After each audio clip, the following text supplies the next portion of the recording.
Assalamualaikum warahmatullahi wabarakatuh. Kabajamtoota fi jaalatamtoota hordoftoota keenya har'a oduu takkan dhageenye isin qabadhee dhufe kabajamtoota fi jaalatamtoota keenya waan haaraan isin dhufe na hordofaa. Kabajamtoota fi jaalatamtoota keenya baga guyyaa kabatamaa fi guyyaa jaalatamaa guyyaa filannootti isin ga'e isin jechuu barbaada. Filannoon marsaa jaaffaa bara kuma lamaa fi kudha sadii jechuu akka lakkoofsa Itoophiyaatti. Akka lakkoofsa warra faranjiitti immoo 2020 yeroo arraan tanaa ganama sa'aatii 12 irraa eegalee hanga ammaatti itti fufee jira. Hin dhumne ganaadha filannoon itti fufa hanga galgalaatti illee uummanni hiriira bahee kallattiidhaan filannoo isaa gaggeessaa jira. Dirqamaan ta'us fedhinnaan ta'us ni beektan isinis. Eessi ta'anii uummata kana akka filachiisu jiran ni beektan. Kabajamoo fi jaalatamoo warra xixiqqinaa Cundur Shimallis Abdiisaa buufata filannoo Gindhiiritti argamuudhaan har'aan tana filannoo isaa gaggeessatee jira. Kabajamoo fi jaalatamoon warra Amaaraa obbo Abiyyi Ahmad bakka bu'aa warra Amaaraa jechuudha. Har'aan tana buufata filannoo Goommatti Jimma jechuudha. Jimma aanaa Goommatti argamanii filannoo isaa filatanii jiran. Nutoo akkamiin filanne? Na dura nama filatee jira. Kabajamoo fi jaalatamoon Jamaal Abuu Mo'aas ustaazii keenya beekamaan Minisootatti mataasaa filachuudhaan filannoo irraa gaggeessee jira. Anis akkuma dirqamni lammummaa dirqamni biyyummaan irra jiru anis biyya tiyya bakka bu'ee Suudii Arabiyaa keessa taa'ee filannoo gaggeessuuf qophii xumureetiin jira. Akkamittiin filannoo gaggeessa? Kunoo kaardiin filannoo harka jira. Kaardii filannoo biraatis ni jirti duraanii ni fuudhanii 11 bitee ijoollee tiyyaa fi kaardii filannooti.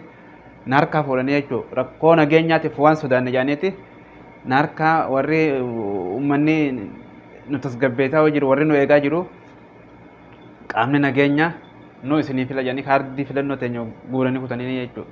Takkitti tanaan naafe anis takkitti tanaan kaardii takkitti tanaan filannoo tiyya akkaan gaggeessu abdiin qabaa dirqama biyya tiyyaa dirqama narra jiru qaama borunaa gaggeessa jee yaadu qaama borunaa biyya tana ceesisa jee abdaddo. Nin filadha jeetiin abdii qabaa karoorallee qabaa anis akkuma warri na dura filatan kaardii tiyya fudhadhee gara buufata filannootti dhufee filachuudhaaf qophiirra jira.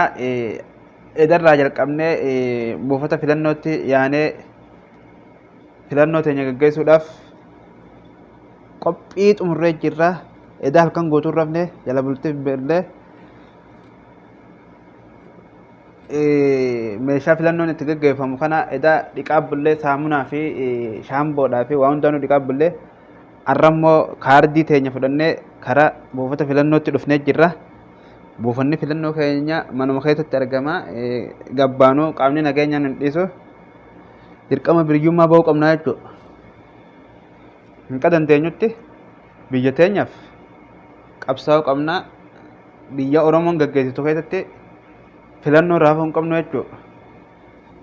Biyya Oromoon teenya yeroo ammaa gaggeessaa jirtu keessatti gootonni Oromoon qabdu akka Shimallis Abdiisaatii fi Taayyee Danda'a biyya gaggeessaa jiran keessatti nutis filannoo teenya irraa hafuu hin qabnu. Filannoo filachuun dirqama nurra jiru jechuudha. Hanqa dandeessanitti namuu osoo bakka takka hin beekne filannoo teessan karaa sirriitiin akka filattan asumaan waamicha isinii dabarsa. Filachuun dirqama nurratti jiru. Maaliif nutis biyya teenya keessatti dhalannee keessatti guddanne waan ta'eef filachuun dirqama nurratti ta'a jechuudha. Buufanni filannoo hedduun qulqullooyne dhiifama nuuf godhaadha. Nuuf kolchaa isiniin jenna.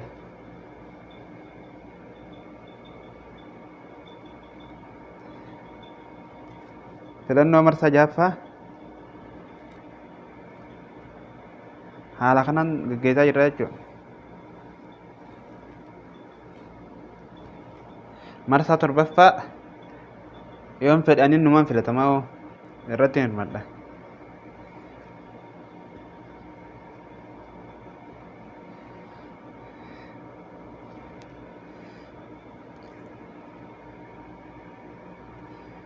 Kaardii filannoo bakka hundatti argamtee kaardii filannoo dirqama bitachuu qabdanii jechuudha. Warri kaardii filannoo hin qabnes bitattanii kaardii filannoo teessan borus isiniif kan nama itti fufaa iftaanis itti fufaa hanqa guyyaa shanii hanqa kaardii korroojoon filannoo guutamtutti itti fufaa kaardii filannoo namni hin qabnes namni mana hin qabnes gabbaatanii bitattanii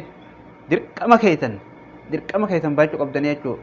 Biyya teessaniif sagalee nama isin bulchu nama nu gaggeessettan nama boru biyya tana ni ceesissettan bakka buufata filannootti argamtanii kaardii teessan bifa ammayyaa kaardiin tun amma bifa ammayyaadha kaardii bifa ammayyaa jechuudha.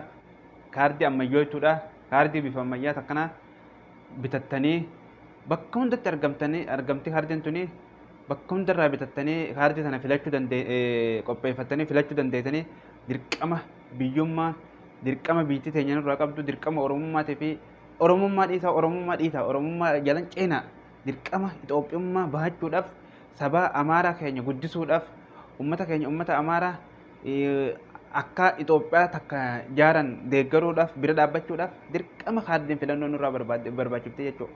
Kaardii filannoo teenya bakka jirtu bitattanii qarshii lamaan caaltu qarshii sadiin caaltu waan guddaa miti kun waan guddaa miti fin dhiphisina bitadha.